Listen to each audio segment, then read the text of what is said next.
உறவுகளுக்கு என் திருத்தூதர் வணக்கங்கள்.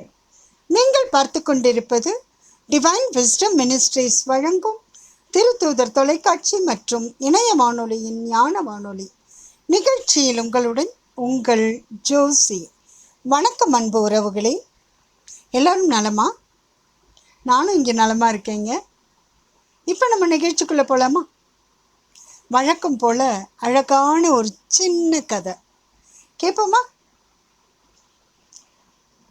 ஒரு அரசவையில் எப்போ பாரு அரசன் கதையே சொல்லிகிட்ருக்கோன்னு தோணும்.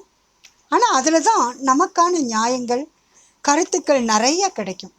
அதனால் நம்ம அதை பற்றி தெரிஞ்சுக்கலாம். சரிங்களா? ஒரு சின்ன கதை. ஒரு அரசவையில் ஒரு சேவகன் வேலை பார்த்துட்ருக்கான். அவன் எப்போ பாரு ரொம்ப சந்தோஷமாக இருப்பாங்க. அவன் முகம் எப்போவுமே சிரித்த முகமாக இருக்கும். எதுக்கும் கவலைப்பட மாட்டான். ரொம்ப ஜாலியாக மற்ற சேவகர்களை விட இவன் ரொம்ப சுறுசுறுப்பாக வேலை செய்வான். ரொம்ப ஆர்வத்தோடு எல்லா வேலையும் செய்வான். பாடிக்கிட்டே வேலை செய்வான். ரொம்ப சந்தோஷமாக இருப்பான். மற்றவங்கள ஏதோ ஒரு பிரச்சனைகளால் ஏதோ ஒரு விஷயத்துக்காக சோர்ந்து போயிருந்தாலும் இந்த சேவகன் மட்டும் என்னன்னா எப்போ பாரு சந்தோஷமாக இருப்பாருங்களாம். இதை பார்த்து இந்த ராஜாவுக்கே கொஞ்சம் பொறாமையாயிடுச்சு. என்னடா நம்மக்கிட்ட வேலை செய்கிறவன் இவன் இவ்வளோ சந்தோஷமாக இருக்கானே, நாம் இந்த அளவுக்கு சந்தோஷமாக இல்லையே அப்படின்னு அந்த ராஜா நினச்சாராம். அதனால என்ன பண்ணுறாரு, அந்த சேவகனை இங்கே வான்னு சொல்லி கூப்பிட்றார். அவன் அரசர் முன்னாடி இப்படி கை கட்டி, அரசே சொல்லுங்க அரசே அப்படின்னு கேட்குறான். அப்போது இந்த ராஜா என்ன சொல்கிறாராமா, இந்த அரசர், நீ எப்போ பாரு சந்தோஷமாக இருக்கியே, அதுக்கு என்ன காரணம்? என்கிட்ட இவ்வளோ வசதிகள் இருக்குது, மாட மாளிகை இருக்குது, அரசவை இருக்குது, இந்த ஊரே எனக்கு தான் சொந்தம், என்கிட்ட இல்லாத பொருட்களே இல்லை. இப்படி இவ்வளவு எல்லாமே இருந்தும் கூட என்னால் உன்ன மாதிரி சந்தோஷமாக இருக்க முடியலையே, அது ஏன்னு சொல்லி கேட்குறாரு. அப்போது இந்த சேவகன் முழிக்கிறான். பதில் சொல்லலாமா ராஜா கிட்ட, வேண்டாமான்னு ஒரு எண்ணம் இருந்தாலும் என்ன சொல்கிற, அரசர் கேட்குறாரு, பதில் சொல்லி தான் ஆகணும். என்னப்பா அமைதியாக இருக்க, சொல்லு, என்ன காரணம் நீ இவ்வளோ சந்தோஷமாக இருக்கிறதுக்கு அப்படின்னு கேட்குற. உடனே அந்த சேவகன் சொல்கிறான், அரசே, நான் சொல்கிறதுக்காக என்னை தயவு செஞ்சு மன்னிச்சிடுங்க, இருந்தாலும் நான் நீங்கள் கேட்குறதுக்காக சொல்கிறேன் அப்படின்னு சொல்லிட்டு, எனக்கு வெயிலோட சூடை தாங்கிறதுக்கும் மழையோட அந்த குளிரை தாங்கிறதுக்குமான ஒரு கூரை இருக்குது. அதாவது எனக்குன்னு ஒரு வீடு இருக்குது, ஒரு கூரை இருக்குது. அதனால் அதை பற்றி நான் கவலைப்பட வேண்டியதில்லை. எனக்கு உடுத்துறதுக்கு துணிமணிகள், தேவையான போதுமான துணிமணிகள் இருக்குது. அதனால் அதை பற்றியும் நான் கவலைப்படலை. அதுக்கு மேலே நான் நல்லா சாப்பிட்றதுக்கு, என்னோடய வயிற்று பசி ஆட்டுறதுக்கு எவ்வளோ சாப்பிடணுமோ எனக்கும் என் குடும்பத்துக்கும் அதுக்கான உழைப்பும் வருமானமும் என்கிட்ட இருக்குது. அதனால் நான் எதை பற்றியும் கவலையே படுறதில்ல, வேறு எதுவும் எனக்கு தேவையும் இல்லை, நான் ரொம்ப சந்தோஷமாக இருக்கேன் அப்படின்னு சொல்லியிருக்கான். இதை கேட்டு இந்த ராஜாவுக்கு அவ்வளோ ஆச்சரியமான ஆச்சரியம். என்ன, நான் இவ்வளோ வசதிகள் எல்லாமே வச்சுருந்தோம், என்கிட்ட இல்லாத நிம்மதியும் சந்தோஷமும் இவங்கிட்ட இருக்குங்கிறானே அப்படின்னு சொல்லிட்டு சரின்னு அவனை தட்டி கொடுத்து அனுப்பிச்சி வச்சிட்றாரு. இந்த பக்கம் மந்திரியார்கிட்ட சொல்கிறாரு, என்ன மந்திரியாரே, இவன் இப்படி சொல்கிறான், எனக்கு கூரை இருக்குது, உடுத்த துணி இருக்குது, சாப்பிட சாப்பாடு இருக்குது, நான் எதுக்கு கவலைப்படணும்னு கேட்குறான், நான் எப்போவுமே சந்தோஷமாக தானே இருக்கணும்னு சொல்லி சொல்கிறான், இதுக்கு என்ன காரணம் அவனை அப்படின்னு சொல்லி கேட்ட உடனே இந்த மந்திரியாருக்கு ஒரு சின்ன ஒரு ஐடியா தோணுது. அவரையும் நம்ம வருத்தப்படுவோர் சங்கத்தில் சேர்த்துடலாம் அரசே அப்படின்னு. என்ன சொல்கிறீங்க மந்திரியாரே அப்படின்னா, ஆமாம், நம்மளுடைய வருத்தப்படுவரோட சங்கத்தில் அவரையும் உறுப்பினராக சேர்த்துடலாம் அப்படின்னு சொல்லி, அப்போ அவர் வருத்தப்படுவார் அப்படின்னு. பாருங்கள், ஒருத்தர் நல்லா இருக்கிறது யாருக்குமே பிடிக்க மாட்டேங்குது. நாட்டுக்கே ராஜாவாக இருந்தாலும் கூட இன்னொருத்தர் சந்தோஷப்படுறத அவரால் பொறுத்துக்க முடியல பாருங்கள். உடனே அவனுக்கு எப்படி வருத்தப்படுவோர் சங்கத்தில் அவனை சேர்த்துறது அப்படின்னு சொல்லி ராஜா கேட்குறாரு. அப்போ இந்த மந்திரி சொல்கிறாரு, நம்ம தான் பணமுடிப்பு வச்சுருப்போம் இல்லையா, ஒரு பணமுடிப்பில் 100 காயின் இருக்கும், 100 பொற்காசுகள் போட்டு ஒரு பணமுடிப்பு வச்சுருப்போம். நீங்கள் என்ன பண்ணுங்கள், ஒரு பையில் 99 பொற்காசுகள் போட்டு கட்டி அந்த பண முடிப்பை கொண்டு போய் அந்த சேவகனோட வீட்டு வாசலில் வச்சுட்டு வாங்க. அப்போ தெரியும் உங்களுக்கு அவனுடைய நிலை என்னங்கிறது அப்போ தெரியும் அப்படின்னு சொல்கிறார். சொன்ன உடனே இந்த ராஜாவும் உடனே கட்டளையிடுறார். அவருடைய மற்ற சேவகர்கள் என்ன பண்ணுறாங்க, இதை எடுத்துட்டு இந்த 99 பொற்காசுகள் இருக்கிற அந்த பையை தூக்கிட்டு இவங்க அங்கே போகிறாங்க. அந்த சேவகனோட வீட்டுக்கு போய் அவரோட வீட்டு வாசலில் அந்த பொற்காசுகள் இருக்கிற அந்த பையை வச்சுட்டு வந்துடுறாங்க. இது வச்சுட்டு வந்த உடனே இந்த சேவகன் வீட்டை விட்டு வெளியே வந்து பார்க்குறான். பார்க்கும்போது அவனுக்கு தன்னோட வீட்டு வாசலில் ஒரு பொற்காசுகள் நிறைஞ்ச ஒரு பைய இருக்கிறத பார்த்த உடனே அதை எடுத்து திறந்து பார்க்குறான்.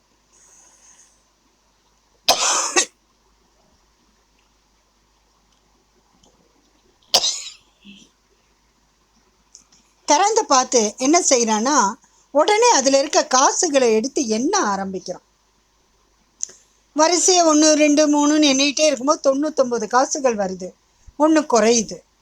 அவனுக்கு இருக்காதே, அரசர் பொற்காசுகள் வச்சா 100 காசுகள் இருக்கிறது தானே ஒரு பண முடிப்பாக வைப்பார், இதில் 99 தானே இருக்குன்னு திரும்ப திரும்ப எண்றான். எத்தனை முறை எண்ணினாலும் அதில் 99 காசுகள் தான் இருக்குது. இவனுக்கு மனசுக்குள்ளே ஒரே போராட்டம். என்ன இது 99 காசு தானே இருக்குது, அதுக்கு மேலே இல்லையே அப்படின்னு சொல்லி அவனுக்கு போராட்டம். அந்த போராட்டத்தில் திரும்ப திரும்ப அவன் எண்ணி எண்ணி பார்த்து பைத்தியம் பிடிச்சவனாட்ட ஆயிடுறாங்க. அதுக்கப்புறம் அவன் என்ன பண்ணுறான்னா, உடனே அந்த ஒரு பொற்காசு எப்படியோ எங்கேயோ தொலைஞ்சு போச்சுங்கிறது அவனோட மைண்டை ரொம்ப டிஸ்டர்ப் பண்ணுதுங்க. அவனால் நிம்மதியாகவே இருக்க முடியல. உடனே என்ன பண்ணுறான், அந்த ஒரு பொற்காசை எப்படியாவது வாயை வைத்த கட்டி சம்பாதிச்சிடணும், சேர்த்துடணும், 100 பொற்காசுகளை அந்த பணம் முடிப்பை நம்ம வச்சுக்கணும் அப்படின்னு நினச்சிட்டு கடுமையாக அதிகப்படியான நேரங்கள் உழைக்க ஆரம்பிக்கிறான்.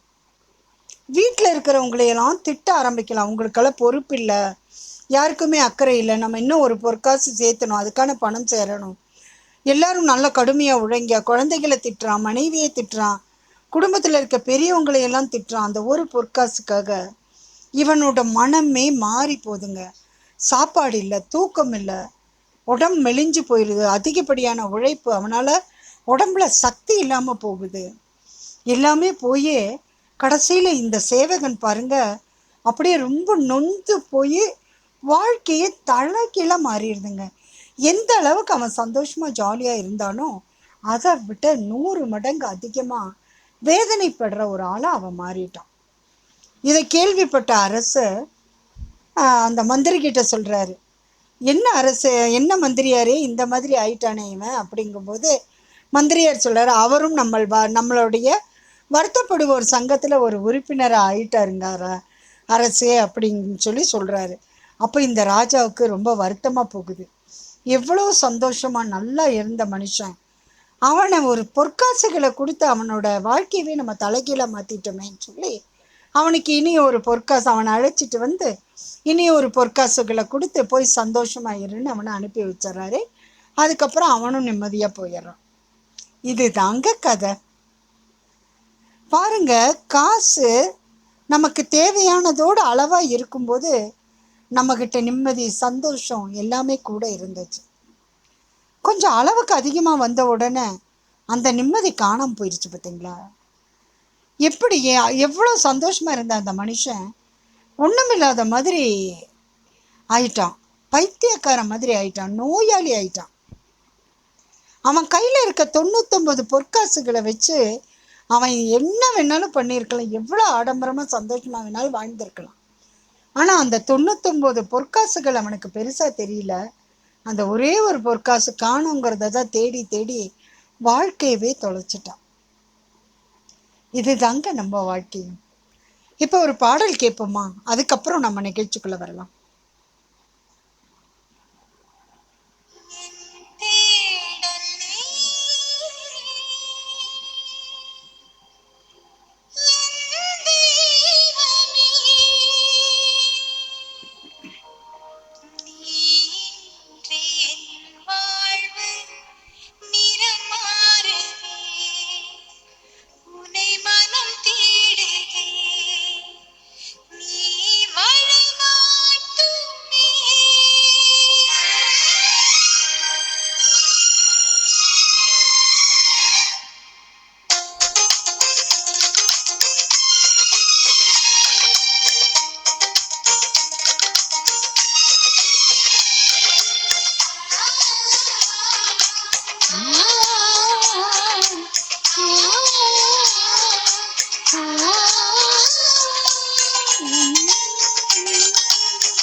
தேடல் நீ என் தெய்வம் நீ, நீ இன்றி என் வாழ்வு நிறம் மாறுதே, உன்னை மனம் தேடுதே, நீ வழிகாட்டும் நீ என் தேடல் நீ என் தெய்வம் நீ, நீ இன்றி என் வாழ்வு நிறம் மாறுதே, நீ மனம் தேடுதே, நீ வழிகாட்டும் நீ, இறைவா இறைவா வருவாய் இங்கே,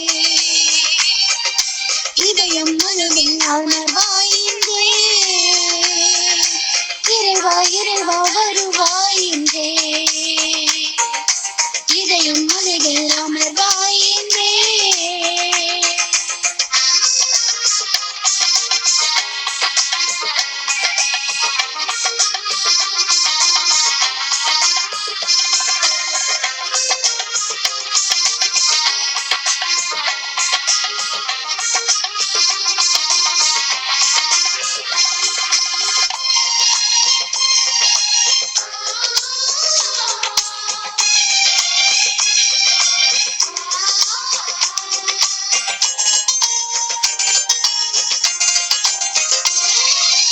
ஒரு கோடி விண்மீன்கள் நினைந்து கொண்டேனும், நீ இன்றி என் வாழ்வு இருள் சூழ்ந்திடும், உன் அன்பை என் பணியில் நான் ஏற்கையில், உன் அன்பு உயிர் தந்து வாழ்வாகிடும், இறைவார்த்தையில் நிறைவாகுவே, மறைவாழ்விலே நிலையாகுவே, வழி தேடும் நினைவாங்க நீ வேண்டுமே, இறைவா இறைவா வருவாய் இங்கே, இதயம் அருகில் அமர்வாய் இங்கே, இறைவா இறைவா வருவாய் இங்கே, இதயம் அருகில் அமர்வாய் இங்கே.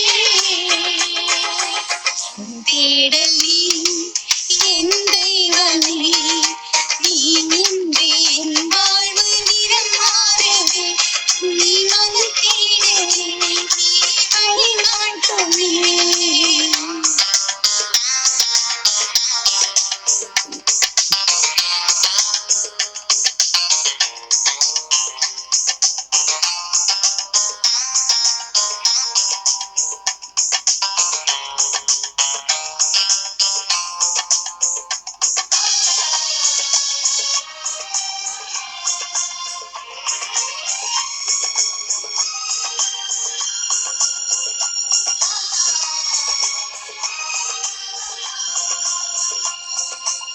உனக்குள்ளே நான் காணும் உறவானது, உள்ளத்தை உருமாற்றி உனதாக்கிடும், பலியான உன்னை நானும் தினம் ஏற்கையில், எதியேனில் உன் வாழ்வு ஒளியாகிடும், உன் வீட்டலால் என் மாற்றங்கள், உன் தேடலால் என் காண்பங்கள், வழிந்தேடும் நினைவாங்க நீ வேண்டுமே, இறைவா இறைவா வருவாய் இங்கே,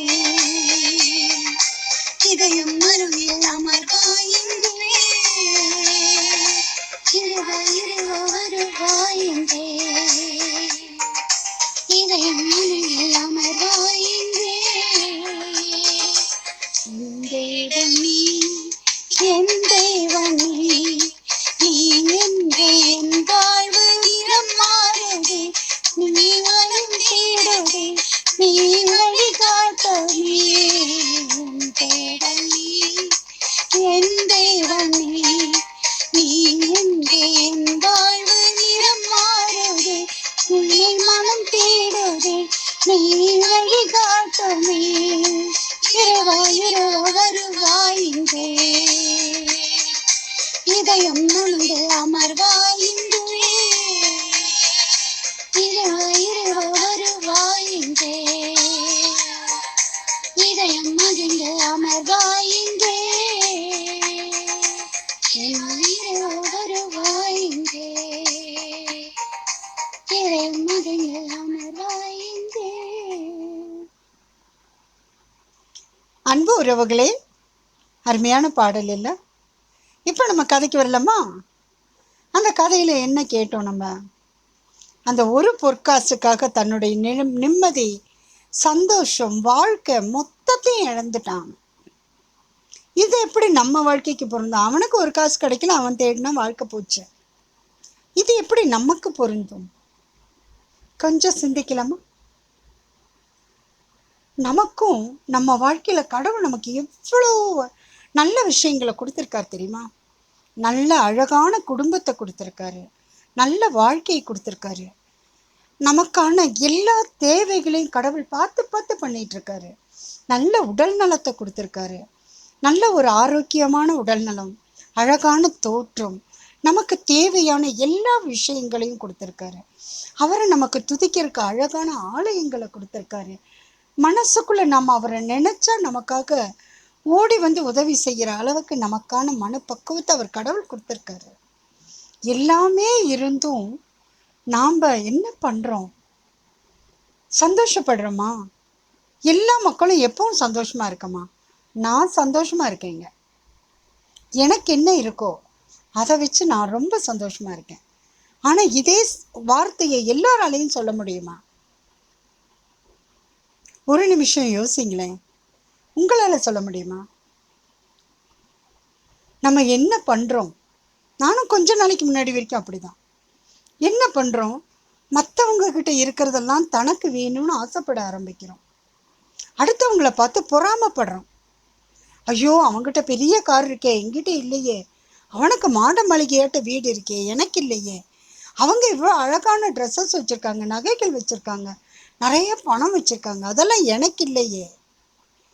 ஆனால் இந்த கம்பேரிஷனை தலைகீழ திருப்பி போடுங்களேன். அவங்கள விட வாழ்க்கையில் எனக்கு தேவையான எல்லாமே கிடைச்சிருக்கே, எனக்கு வாழ்க்கையில் சந்தோஷம் இருக்கே, நல்ல உடல் நலம், ஆரோக்கியம் கிடைச்சிருக்கே. இதையெல்லாம் நினச்சி நம்ம சந்தோஷப்பட்டிருக்கோமா? கிடைக்காத ஏதோ ஒன்றுக்காக எங்கேயோ எங்கி நிற்கிறோம். யார் முகத்தையோ பார்த்து ஏமாந்து போய் நிற்கிறோம். நம்மக்கிட்ட இருக்கிற பொக்கிஷங்களை தவற விட்டுட்டு கிடைக்காத ஏதோ ஒரு விஷயத்துக்காக அலம் ஒதுக்கிட்டு இருக்கோம். அவன் நல்ல வேலையில் இருக்கான், எனக்கு அப்படி ஒரு வேலை கிடைக்கலையே. ஏன், உனக்கு ஒரு வேலை கிடைச்சிருக்குல்ல, அந்த வேலையில் நீ சந்தோஷமாக இருக்கலாம்ல. நம்ம ஏற்றுக்கொள்கிற அந்த மனநிலை, மனப்பக்குவம் தான் நமக்கு வேணும். என்ன இருக்குதோ அதை அப்படியே ஏற்றுக்கிற மனப்பக்குவம் நமக்கு வேணும். இருக்கிற மனநிலையில் நாம் நமக்கு என்ன தேவைகளோ அது கிடைச்சிட்டு தான் இருக்குது. கிடைக்கிறத வச்சு சந்தோஷமாக வாழ்வோமே. இல்லாத ஒன்றுக்காக ஏன் தேடணும், ஏன் அலையணும்? நாம் அப்படி தானே மைண்டை போட்டு குழப்பி, ஐயோ அவன் வீட்டில் அவ்வளோ மாடி கட்டிட்டானே, என் வீடு ரொம்ப சின்ன வீடாக இருக்கே, நான் எப்போ கட்டுறது? அதுக்காக அலமோது அங்கே போய் முட்டி மோதி கடனை உடனே வாங்கி எதையோ உன்னை கட்டி அது சரியாக வந்தும் வராமையும் போய் அப்புறம் அந்த கடனையும் அடைக்கணும், வாங்கின கடன்களையும் அடைக்கணும். எல்லாமே சேர்ந்து தலையில் ஒரு பெரிய சுமையாக சேர்ந்துக்கிட்டு வாழ்க்கையே போராட்டமாக கடைசி வரைக்கும் கடன் கட்டிக்கிட்டு, இன்ஸ்டால்மெண்ட் கட்டிக்கிட்டோம், இஎம்ஐ கட்டிக்கிட்டுமே வாழ்க்கையை ஓடிக்கிட்டு இருக்கு. இருக்கிறது போதும், இதுக்கு மேலே வேற என்ன வேணும்? சந்தோஷமாக இருக்கலாம்னு நினச்சி இருந்து பாருங்க. அழகான குடும்பம் இருக்குது, அன்பான குடும்ப உறவுகள் இருக்காங்க, ரொம்ப பாசமான குழந்தைகள் இருக்காங்க. அவங்களுக்கும் இதையவே சொல்லி கொடுங்க. இருக்கிறது போதும், பெருசாக எதிர்பார்க்கணுன்னு அவசியம் இல்லை.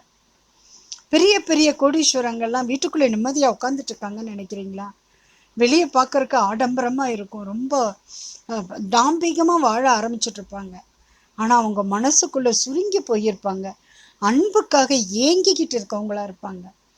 எல்லாம் கிடச்சிருக்கும், உண்மையான அன்பு அவங்களுக்கு கிடச்சிருக்காது. ஆனால் நமக்கு நம்ம உறவுகள்கிட்டேருந்து இவ்வளோ அன்பான உறவுகள் நமக்கு எவ்வளோ பாசத்தை கொட்டுறாங்க. இந்த குழந்தைங்க எவ்வளோ பாசமாக இருக்காங்க நம்மக்கிட்ட. அவங்க ஓடி நம்ம கையை பிடிக்கும்போது நமக்கு எவ்வளோ சந்தோஷமோ அமைதியும் கிடைக்கிது. அதில் ஏன் சந்தோஷப்படக்கூடாது? இதையெல்லாம் விட்டுட்டு கிடைக்காத ஏதோ விஷயங்களுக்காக நாம் போராடிட்டுருக்கோம். இன்னும் சிலர் சொல்லணும், பெண் குழந்தையாக பிறந்து போச்சு, எனக்கு பையன் இல்லை, அதனால நிம்மதி இல்லை. நினச்சி பாருங்களேன், குழந்தைகள் ஆணோ பொண்ணோ எதுவாக இருந்தாலும் குழந்தை தான், கடவுள் கொடுத்த வரம். எத்தனையோ பேருக்கு குழந்தைகளே இல்லாமல் இருக்கும்போது பெண் குழந்தையாவது உங்களுக்கு கிடைச்சிருக்கே, ஏன் சந்தோஷப்படக்கூடாது? அதை விட்டுட்டு அதுலேயும் நீங்கள் போராட ஆரம்பிக்கிறீங்க. நம்ம வாழ்க்கையே போராட்டம் போராட்டம் போராட்டம், கடைசி நிமிஷம் வரைக்கும் போராட்டம். நம்ம போராட்டத்தோடு நின்னா கூட பரவாயில்ல, அந்த போராட்டம் நம்ம சந்ததியும் தொடர்ந்துக்கிட்டே இருக்கும். ஏன்னா நம்ம அப்படி தான் வளர்த்துருக்கோம். அவங்களும் போராடிக்கிட்டு இருக்காங்க, அவங்களும் ஒவ்வொரு விஷயத்துக்காக தேடிக்கிட்டு ஓடிக்கிட்டு அலைஞ்சிட்டு இருக்காங்க. அதுவும் இப்போ இருக்க நம்ம இந்த கால பசங்க, இந்த நவீன உலகத்தில் இந்த குடும்ப உறவுகளில் இருக்க அந்த பசங்க நினச்சி பாருங்களேன். வேலை வேலை வேலை, 24 மணி நேரமும் வேலை. ஒன்றா மொபைலில் வேலை, இல்லைன்னா லேப்டாப்பை வச்சுட்டு வேலை, இல்லைன்னா மிஷின் மாதிரி ஓடிக்கிட்டே இருக்காங்க. சம்பாதிக்கணும் சம்பாதிக்கணும். எதுக்கு? சாப்பிட ஒரு நார்மலான உணவு இருந்தால் பத்தாதா? நல்ல துணிமணி இருக்குது ஏற்கனவே.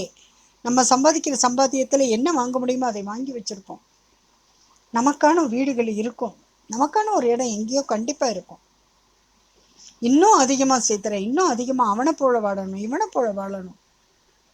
கடைசியில் யாரை போலையும் வாழ முடியாமல், நம்ம வாழ்க்கையும் நம்ம வாழ முடியாமல் தொலைச்சிக்கிட்டு நிற்கிறோம். இதெல்லாம் யதார்த்தமான உண்மைகள்ங்க. நம்ம அந்த கதையில் ஏதோ ராஜா கதை 99 காசு இருந்துச்சு, ஒரு காசு இல்லைன்னு பார்த்தோம். ஆனால் 99 பொற்காசுகள் இல்லை, கோடிக்கணக்கான பொக்கிஷங்களை நமக்காக கடவுள் கொடுத்துருக்கார். அது எதையுமே நம்ம மைண்டுக்கு கொண்டு போகிறதில்ல. நம்ம வாழ்க்கை எப்போ பாரு போராட்டம் போராட்டம் தான். அடுத்தவனை பார்த்து ஆசைப்படுறது, அடுத்தவங்களை பார்த்து பொறாமப்படுறது, எனக்கு அது இல்லையேன்னு ஏக்கப்படுறது, அதுக்காக ஓடி ஓடி உழைக்கிறது, நம்ம வாழ்க்கையை துழைக்கிறது. இதுதாங்க. இந்த வாழ்க்கை இருந்தால் நம்ம எப்படி சந்தோஷமாக இருக்க முடியும்? என்னோட ஒரே பாலிசி என்ன தெரியுமா? என்ன இருக்கோ அதை கொண்டு நிம்மதியாக வாழணும். அந்த நிம்மதி எனக்கு கிடைச்சிருக்கு. என்ன இருக்கோ அதை வச்சு நிம்மதியாக வாழணும். அந்த வாழ்க்கை ரொம்ப ரொம்ப சந்தோஷமாக இருக்கும். பெருசாக எதுக்கும் ஆசைப்படணும்னு இல்லை.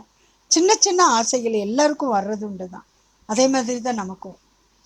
ஆனால் அதுக்காக எல்லாத்தையும் இழந்து ஒரு விஷயத்தை நம்ம அடையிறத விட இருக்கிறத வச்சு சந்தோஷமாக இருக்கலாம் இல்லையா? எல்லாத்தையும் இழந்து ஒரு விஷயம் கிடைச்சி அந்த விஷயம் நமக்கு சந்தோஷத்தை கொடுக்குமா?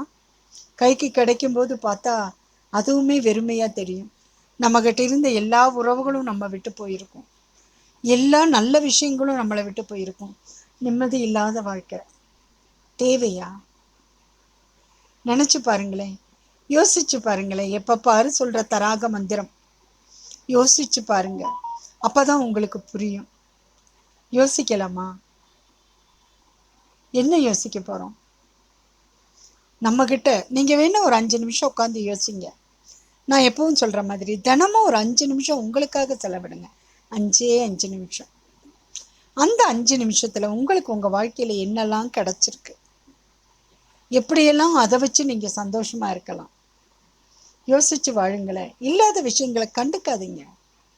நமக்கு அது தேவைன்னா கடவுள் நமக்கு அது ஏதாவது ஒரு வகையில் கொடுத்துடுவார், கண்டிப்பாக கொடுப்பார். ஆனால் கிடைக்காத ஏதோ ஒரு விஷயத்துக்காக ஏங்கிட்டு இருக்க வேண்டாம்.